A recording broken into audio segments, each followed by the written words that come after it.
Assalamualaikum warahmatullahi wabarakatuh. Oke guys, pada video kali ini kita akan membahas tentang malam Lailatul Qadar.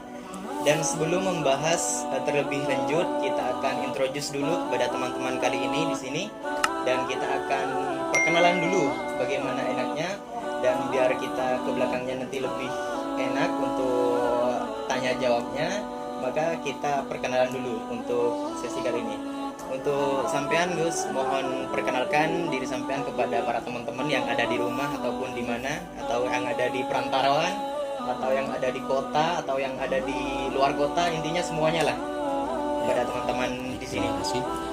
Assalamualaikum warahmatullahi wabarakatuh. Perkenalkan, nama lengkap saya adalah Syahrullah bin Azhari bin Alwi.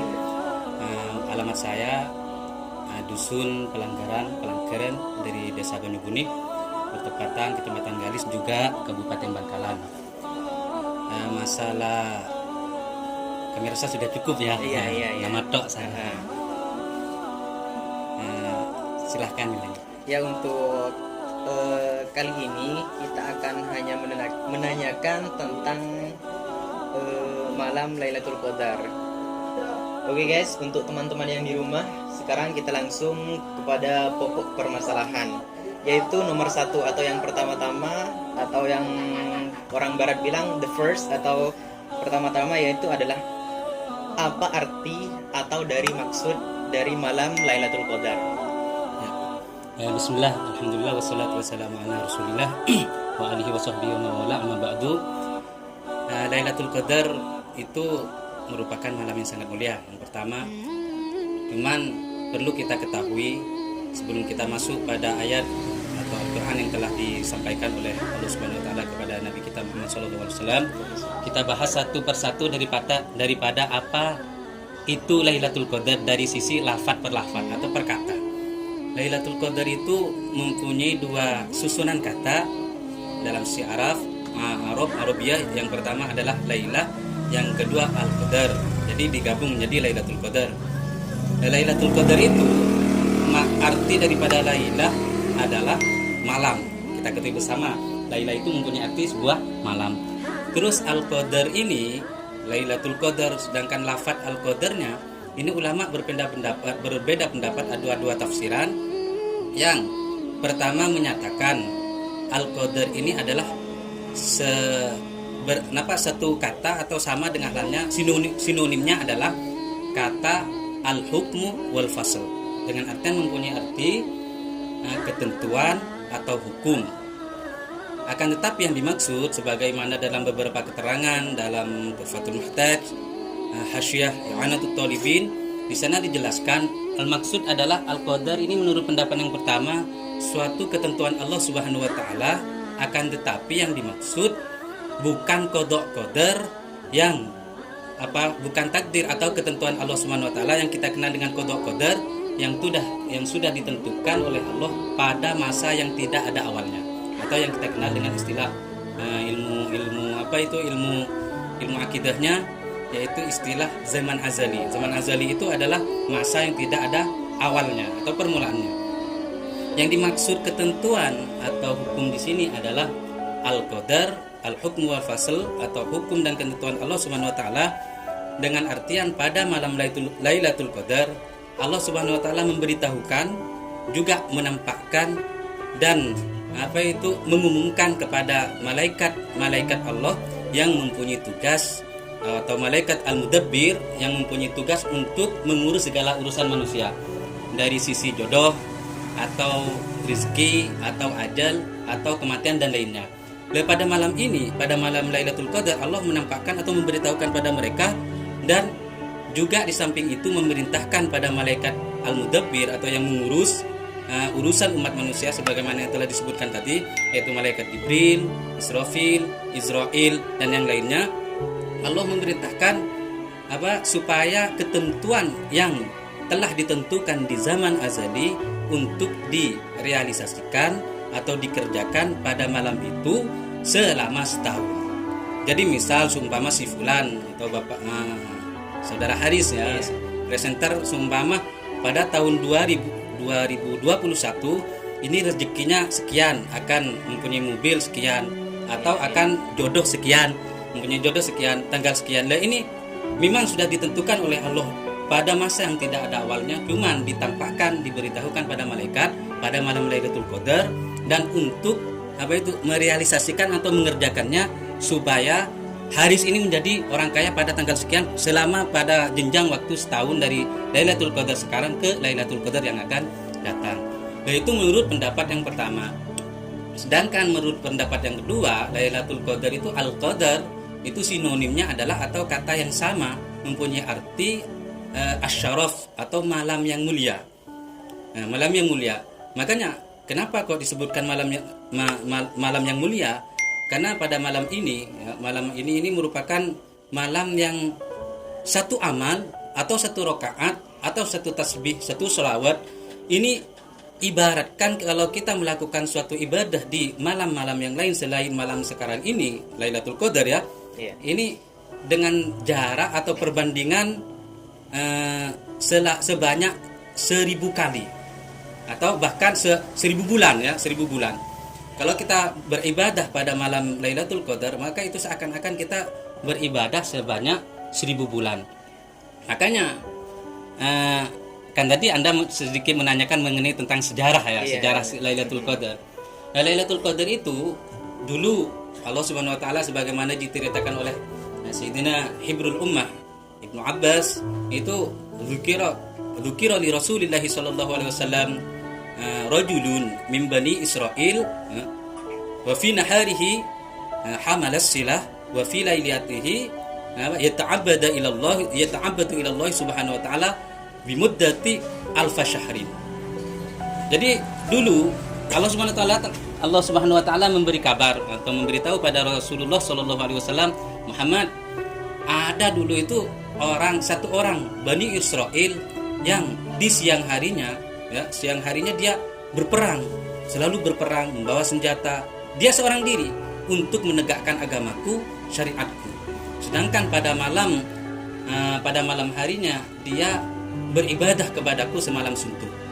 Dan ini Muhammad oleh orang tersebut pada masa itu Bani Israel ya, oleh orang tersebut itu dijadikan suatu kebiasaan selama 1000 bulan.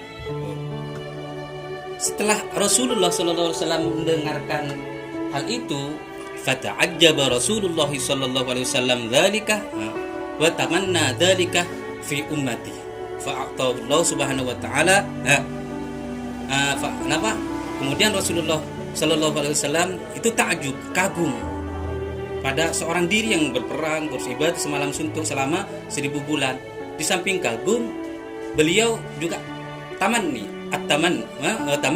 itu maksudnya berharap, sangat berharap supaya hal sedemikian rupa itu terjadi pada umatnya. Lah terus Rasulullah SAW, faqala Rasulullah SAW, ya Rabb, ja'alta ummati aqsarul umam a'maran wa aqallal umam a'malan. Jadi Rasulullah setelah mendengar cerita tersebut, Rasulullah takjub dan ingin hal sedemikian rupa terjadi pada umatnya. Kemudian beliau berkata, wahai Tuhanku, Engkau telah menjadikan umatku sebagai umat yang paling sedikitnya umur, paling pendeknya umur, juga menjadikan umatku sebagai umat yang paling sedikitnya dalam beramal. Terus fa'atahu Allah Subhanahu wa taala thawaba dzalika. Kemudian Allah Subhanahu wa taala memberikan pahala daripada malam Lailatul 1000 bulan tersebut diberikan oleh Allah taala diganti dengan yang namanya Lailatul Qadar. Bahkan juga diceritakan dalam sebagian riwayat atau redaksi yang lain, kalau pada masa dahulu itu dikatakan orang al-abid atau ahli ibadah kepada Allah Subhanahu wa taala itu harus menempuh jarak selama 1000 bulan dia melaksanakan ibadah terus-menerus. Pada malam ini faqad tahaqqaqa an ayyusammiya ar-rajul ya, ar-rajul alladhi qad hayya lailatul qadar wa yu'ta thawaba dzalika. Jadi kata ulama, seandainya ada orang yang bertepatan beribadah pada malam Lailatul Qadar, maka orang tersebut bisa dikatakan atau bisa kita stempel atau dikatakan dicap orang yang ahli ibadah dengan melaksanakan satu malam. Tidak heran kalau Allah Subhanahu wa taala berfirman, "Inna anzalnahu fi lailatul qadr, wa ma adraka ma lailatul qadr, lailatul qadri khairum min alfi syahr, tanazzalul malaikatu waruhu fiha bi'izni rabbihim min kulli amr, salamun hiya hatta matla'il fajr." Kemudian Allah Subhanahu wa taala menurunkan Al-Qur'an pada malam Lailatul Qadar. Apa yang dimaksud dengan Lailatul Qadar? Lailatul Qadar adalah malam yang mulia, yang lebih baik, lebih sempurna daripada 1000 malam. Dan pada malam-malam itu para malaikat dan ruh ini yang dimaksud malaikat Jibril turun menemui orang-orang mukmin, mengucapkan salam, memintakan rahmat, ampunan kepada Allah Subhanahu wa taala untuk orang-orang mukmin yang pada malam Lailatul Qadar itu.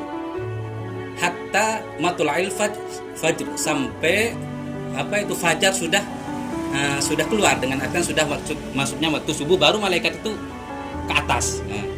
Naik lagi. Lah di sini jadi pada malam Lailatul Qadar itu para malaikat mengucapkan salam pada setiap orang mukmin kecuali orang yang minum khamr, orang yang selalu melakukan dosa pada malam itu, juga orang yang syahna itu suka mempunyai unek-unek yang tidak baik atau kebiasaan yang tidak baik, atau juga dan dosa-dosa yang lain. Nah, ini arti daripada Lailatul Qadar dan sekilas mengenai sejarahnya. Alhamdulillahirabbil alamin. Saya sendiri maupun teman-teman di rumah semoga semuanya mendapatkan pencerahan dan juga motivasi dan juga pengertian bagaimana dan untuk apa malam Lailatul Qadar itu diadakan Allah Subhanahu wa taala untuk umat muslimnya gitu, untuk umat Nabi Muhammad sallallahu alaihi wasallam. Dan untuk teman-teman di sini apa udah paham semua bagaimana, apa ada yang masih ganjal atau mau ditanyakan lagi kepada Gus? Udah paham semua ya? Alhamdulillah, semoga teman-teman di rumah juga udah paham. Dan ini adalah pertanyaan yang kedua, yaitu bertepatan pada malam apakah atau pada tanggal berapakah malam Lailatul Qadar itu berada. Dan juga untuk metode mengetahui malam Lailatul Qadar itu apakah ada, Gus? Seperti itu. Baik. Sebenarnya sebelum pada waktu sedikit kami menjelaskan keistimewaan Lailatul Qadar ya. Iya. Kama qala Rasulullah sallallahu alaihi wasallam, dan sebagaimana diriwayatkan oleh Sayyidina Abu Hurairah dalam Sahih Bukhari, "Man qama Lailatul Qadar faqad ghufira lahu ma taqaddama min dhanbihi wa fi riwayatin ukhra faqad ghufira lahu ma taqaddama min dhanbihi wa ma ta'akhkhar." Jadi kata Rasulullah, barang siapa yang mendirikan ibadah atau menghidupkan malam Lailatul Qadar itu oleh Allah Subhanahu wa taala diampuni dosa-dosanya, baik dosa yang terdahulu atau dosa yang akan datang. Sehingga kata ulama Ibnu Rajab, beliau mengubah dalam syairnya, ala faddakhiranha innaha min anfasid dakhiri kam fakam min mu'takin fiha minan nari wala yadri. Kata si Ibnu Rajab, maka dari itu carilah Lailatul Qadar, karena Lailatul Qadar itu merupakan amal, timbunan amal bagi kita kelak. Karena paling baiknya pahala yang kita simpan itu adalah Lailatul Qadar. Beberapa banyak orang yang dibebaskan oleh Allah Subhanahu wa taala dari siksa api neraka dan dia sendiri tidak menyadarinya. Makanya jangan sampai ketinggalan yang namanya Lailatul Qadar. Baik, kita masuk pada inti pertanyaan, terjadi pada malam berapa Lailatul Qadar? Apakah ada metode atau rumus yang benar. bisa ketahui sehingga kita mencarinya lebih mudah? Biar lebih mudah gitu. Sebenarnya dalam masalah waktu yang ditentukan itu ulama sangat berbeda pendapat, banyak perbedaan pendapat. Sehingga Imam Ibnu Hajar Al-Asqalani dalam syarah Sahih Bukhari-nya beliau, Fathul Bari-nya dalam sebagai syarah dari kitab Sahih Bukhari, beliau berkata saking banyaknya ikhtilaful ulama, perbedaan ulama mengenai waktu Lailatul Qadar itu aktsaru minal arba'ina aqwala, yaitu lebih banyak daripada 40 pendapat ulama yang menguraikan mengenai waktu Lailatul Qadar. Dan ini mereka semua berdalih atau mengambil tendensi dari pemahaman hadis yang sekian banyak disampaikan oleh Rasulullah SAW. Cuman kalau mazhab kita Imam Syafi'i khususnya, ya, mazhab kita yang kita anut itu di sebagian redaksi disebutkan dalam Al-Majmu', Syarhul Muhaddab, dalam kitab-kitab Tuhfatul Muhtaj dan kitab-kitab yang lain, apa itu wa arjaha al-ashrul awakhir al-witru fil ashrul awakhir min Ramadan. Al-ashrul awakhir. Jadi pendapat yang paling unggul oleh ulama kita itu ditarjih pada malam 10 akhir di bulan Ramadan. Wa arjaha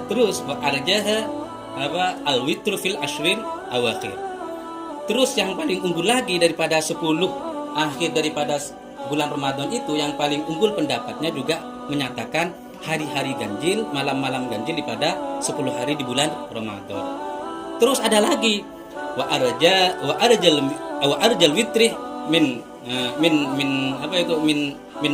fil ashril awakhir min Ramadan 21 wa 23 inda Syafi'i. Sedangkan dari malam-malam yang ganjil ini masih ada pula malam ganjil yang diunggulkan, sebagaimana pendapat Imam Syafi'i. Imam Syafi'i itu berpendapat bahwasanya Lailatul Qadar itu akan terjadi pada tanggal malam 21 dan 23 Ramadan. Ini menurut pendapat Imam Syafi'i. Cuman kenapa beliau mempunyai pendapat sedemikian rupa? Karena beliau bertendensi pada hadis Rasulullah SAW yang disampaikan oleh sahabat Sa'id Al-Khudri. Saat itu beliau itu Imam Syafi'i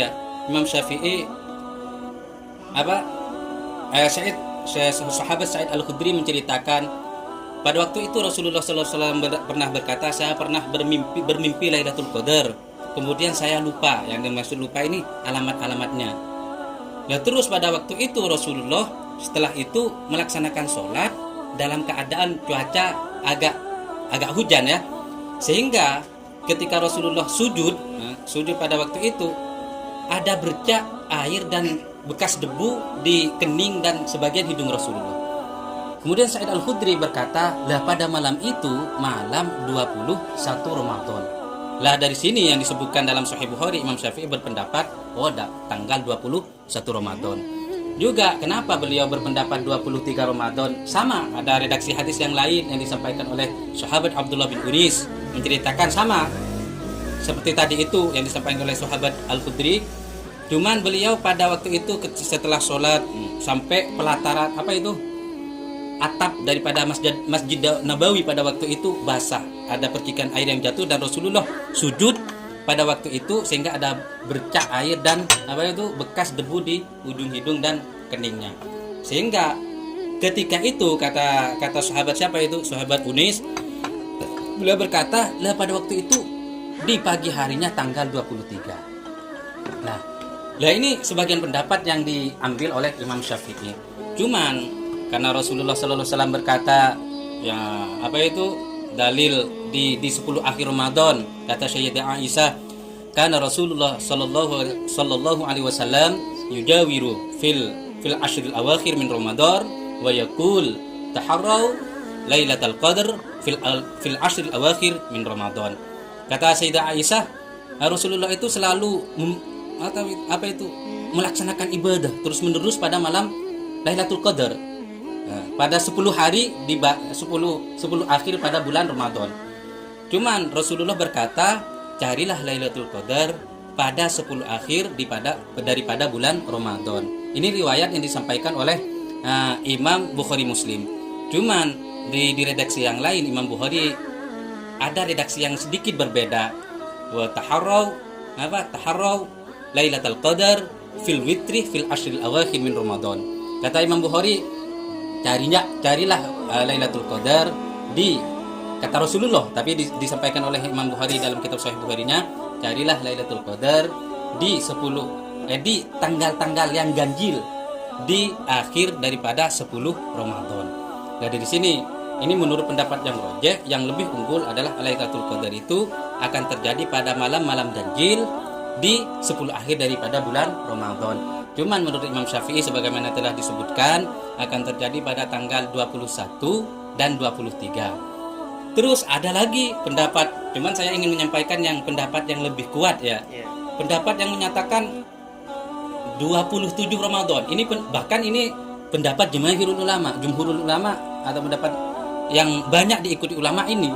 Karena beliau-beliau sebagaimana diceritakan dalam Fathul Barinya, beliau-beliau ini bertendensi pada makalah Sayyidina Ibnu Abbas Hibrul Ummah, pena ummah. Ketika Sayyidina Ibnu Abbas itu dipanggil oleh Sayyidina Umar, Ibnu Abbas, "Ta'rif mata sataqa Lailatul Qadar?" Wahai Ibnu Abbas, kata Sayyidina Umar, apakah kamu tahu bagaimana kapan akan terjadi malam Lailatul Qadar? Terus Sayyidina Ibnu Abbas berkata, Lailatul Qadar itu akan terjadi pada tanggal 27. Sayyidina Umar balik bertanya, "Lah, kok kamu bisa tahu Lailatul Qadar itu akan terjadi pada malam 27? Ya, karena Allah Subhanahu wa taala menurunkan ayat Al-Qadar, surah Al-Qadar. Allah Subhanahu wa taala menyebutkan inna anzalnahu fi lailatul qadar wa ma adraka ma lailatul qadar. Lailatul Qadar khairum min alfi syahr. Ila akhir ayat.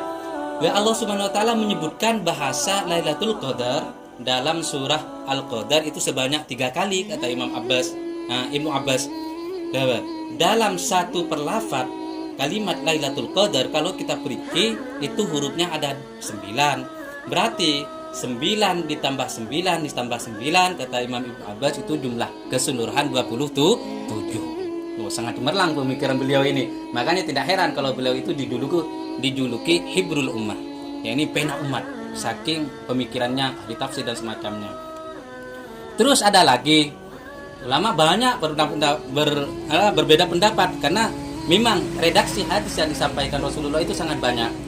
Ada yang menyatakan tanggal 17 Ramadan karena tanggal 17 Ramadan ini bertepatan nuzulul Quran. Ada yang menyatakan tanggal di 10 akhir awal Ramadan. Ada yang menyatakan makanya yang di 10 akhir tanggal genap di 10 akhir Ramadan sebagaimana redaksi yang disampaikan oleh Imam Bukhari juga dalam Sahih Bukharinya. Kalau Rasulullah sallallahu alaihi wasallam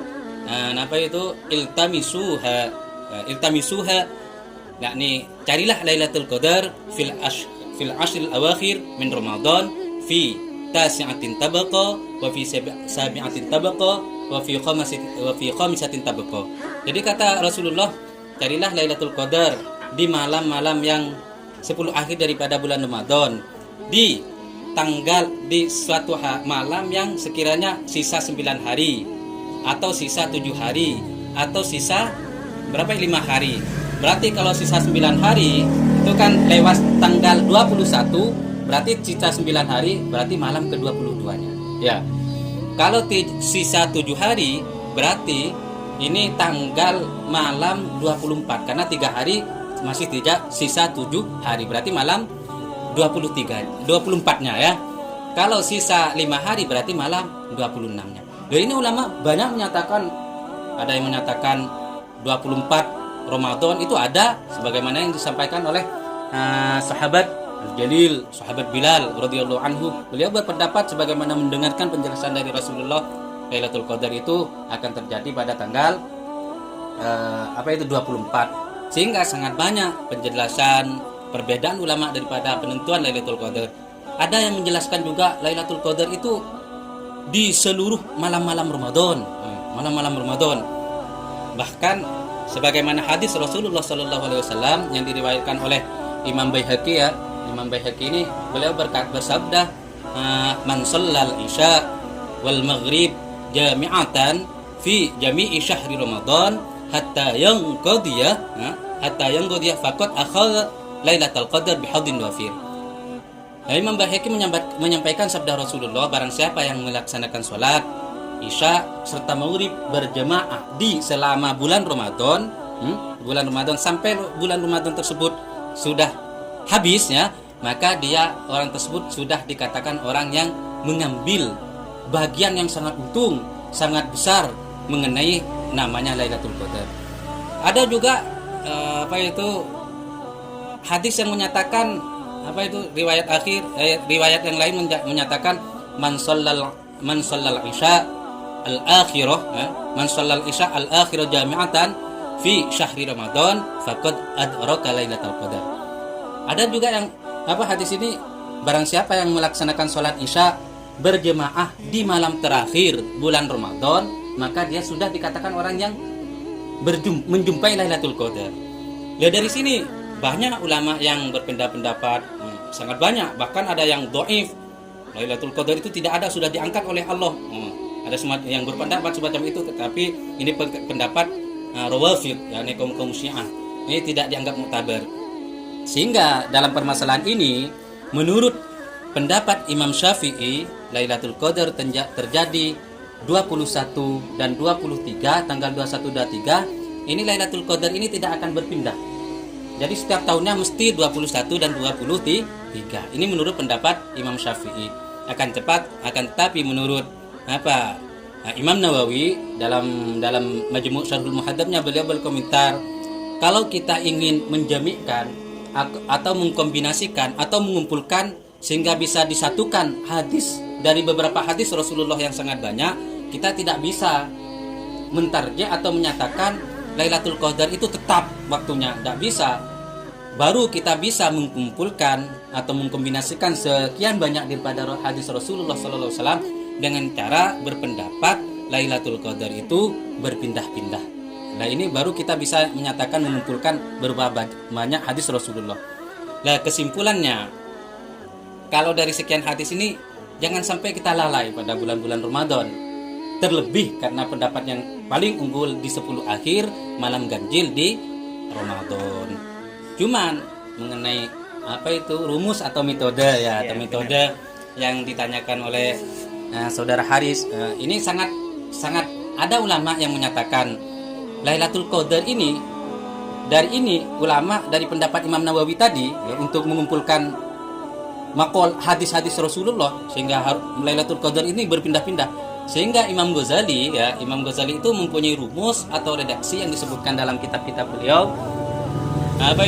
Kalau fa in kana awwalu Ramadan fi yaumil ahad wal arbi'ah fa Lailatul Qadar fi tas'ashar fi tis'i wa ishrin. Kata beliau itu dalam rumus yang pertama disampaikan, kalau Lailatul Qadar itu hari pertama, tanggal pertama pada bulan Ramadan itu terjadi pada hari hari Minggu atau Ahad dan hari Rabu, maka Lailatul Qadar akan terjadi pada malam 29. Nah, ini penting. Cuman kalau Lailatul Qadar ini tanggal pertamanya, tanggal satunya jatuh pada hari Senin, maka Lailatul Qadar itu akan terjadi pada tanggal 21. Malam 21. Terus juga apabila Lailatul Qadar itu terjadi pada hari Selasa, tanggal 1 Ramadan itu terjadi tanggal hari Selasa, tanggal satunya hari Selasa atau hari Jumat, maka Lailatul Qadar itu akan terjadi pada tanggal 27. Malam 27. Terus apabila tanggal 1 di hari Ramadan itu terjadi pada hari Kamis, maka Lailatul Qadar akan terjadi pada malam 25. Dan apabila tanggal 1 pada bulan Ramadan terjadi pada hari Sabtu, maka Lailatul Qadar akan terjadi pada tanggal malam ke-23. Ya, ini rumus yang untuk kita pemula untuk memburu Lailatul Qadar tidak apa-apa, meskipun ini oleh Fathul Barinya atau Syekh Ibnu Hajar Al-Asqalaninya ditentang juga. Tidak bisa memberikan rumus semacam ini, tidak bisa, karena sekian redaksi hadis yang banyak dari Rasulullah Shallallahu Alaihi Wasallam. Cuman kata Syekh Abil Hasan, Abil Hasan ini merupakan salah satu ulama yang waro, yang mendekatkan, sangat dekat kepada Allah Subhanahu Wa Taala. Imam Abil Hasan itu berkata, "Mundu balagutu sinnar rijal ma fatatni Lailatul Qadar bihadhil qaidah al-madhkurah." Kata Imam Abil Hasan, sejak saya memasuki usia orang-orang dewasa, usia baligh, saya tidak pernah ketinggalan yang namanya malam Lailatul Qadar dengan menggunakan metode atau rumus yang telah disebutkan tadi. Jadi kemungkinan besar menurut pendapat ini Lailatul Qadar yang akan terjadi pada bulan puasa sekarang ini, karena tanggal satunya itu bertepatan pada hari Selasa, ya kan? Berarti ini bertepatan, insya Allah Lailatul Qadar kelak akan terjadi pada malam yang akan datang ini, malam ke-27 Ramadan. Maka kita harus, apalagi malam 21, jangan pernah sampai ketinggalan sholat tarawih, apalagi puasanya, tadarusan, juga membangunkan orang, dikemas dengan sahur-sahur dan semacamnya, ya. Nah, ini karena ketika semua ibadah atau tingkah laku kita itu niat baik, semuanya insya Allah dicatat pahala. Gimana teman-teman? Udah paham semua? Alhamdulillah, itu adalah penjelasan dari Gus kita mengenai tentang metode dan juga malam tepatnya, yaitu bulan Ramadan. Semoga teman-teman di rumah semuanya pada paham ya. Walaupun ya mungkin itu semua cuman redaksi-redaksi yang terpercaya, cuman itu tidak selalu pasti. Untuk pastinya kita tetap yaitu beribadah setiap malam gitu intinya. Selama Ramadan. Terlebih di tanggal 10 akhir terlebih itu 10 akhir ke belakang. Jadi itu sampai jangan sampai teman-teman kelewatan lah intinya. Sholat tarawihnya, tadarusnya, semuanya lah intinya gitu. Jadi untuk teman-teman di sini udah paham semua ya? Insya Allah, alhamdulillah. Semoga teman-teman di rumah juga paham semua ya. Dan untuk pertanyaan yang terakhir ini, pertanyaan yang nomor 3, yaitu tentang amalan. Adakah amalan yang dianjurkan pada malam tersebut, Gus? Ya. Sebenarnya masalah amalan ini kebiasaan Rasulullah SAW sejak memasuki bulan Ramadan. Rasulullah itu sudah membiasakan ibadah berbeda dari lebih banyak daripada bulan-bulan sebelumnya. Cuman kebiasaan Rasulullah ini yang pertama adalah yang sehingga disunahkan oleh ulama, yang pertama adalah iktikaf. Iktikaf itu ya kita mendiami masjid dengan niat, saya niat iktikaf diam di masjid ini selama saya berada di sini dengan tata caranya iktikaf ya. Nah, terus yang kedua adalah juga sedekah, memperbanyak sedekah di Ramadan. Yang ketiga adalah tadarus atau membaca Al-Quran. Bahkan Imam Malik itu kalau memasuki bulan Ramadan, wataruka jami'al kutub illa Al-Quran. Dengan artian Imam Malik itu memfokuskan pada Al-Quran, lebih banyak memutolaah atau mengajarkan tentang makna Al-Quran dan semacamnya daripada kitab-kitab yang lain. Tidak meninggalkan, cuman kebanyakan Al-Quran. Itu kebiasaan Imam Malik.